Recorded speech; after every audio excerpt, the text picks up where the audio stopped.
The way we should feel about Aaron Rodgers' comments is what I told you yesterday. Brett Favre seems to know what he's talking about. Oh, I can't imagine why. Maybe it's because he was the longtime Super Bowl winning champion quarterback for the Green Bay Packers when they drafted in the first round his replacement instead of getting him more help when he had plenty of football left in him. And then eventually, when his replacement was ready, they showed Favre the door. Favre has great insight into this situation because there's no one on earth who's been in a more similar situation to Aaron Rodgers than Brett Favre.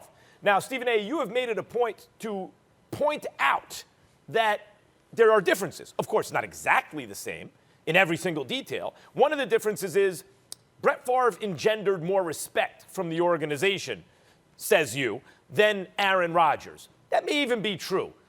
Brett Favre had something about him that I think it wasn't just from the Packers organization, because they're not showing Aaron Rodgers the door yet, but from football fans. Favre had something lovable about him, and part of it was the gunslinger stuff, even with the turnovers and stuff, which you could say it's kind of irresponsible to do to the rest of your team. You kind of made a stupid play, and now the other team has the ball, and you're going to lose because you're just a gunslinger having fun. But still, people gravitated toward it. It was an energy that people liked. And I think there is something in football fans that don't want their quarterback to be too cerebral or introspective.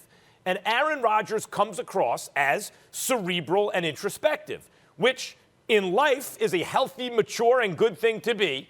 But sometimes in the NFL, at least as it's projected to the world, can hurt you.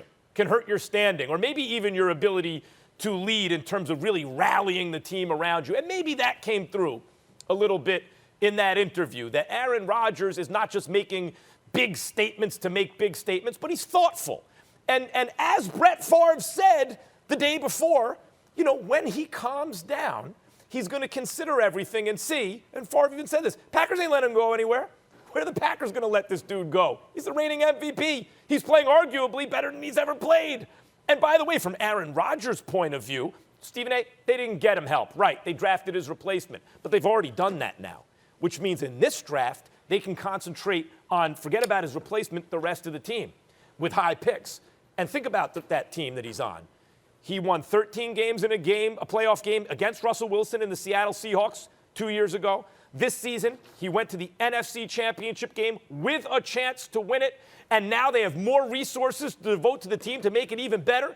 He went from a game manager trying to figure out LaFleur's new system to the MVP of the league now that he's got it. Why would he want to go anywhere?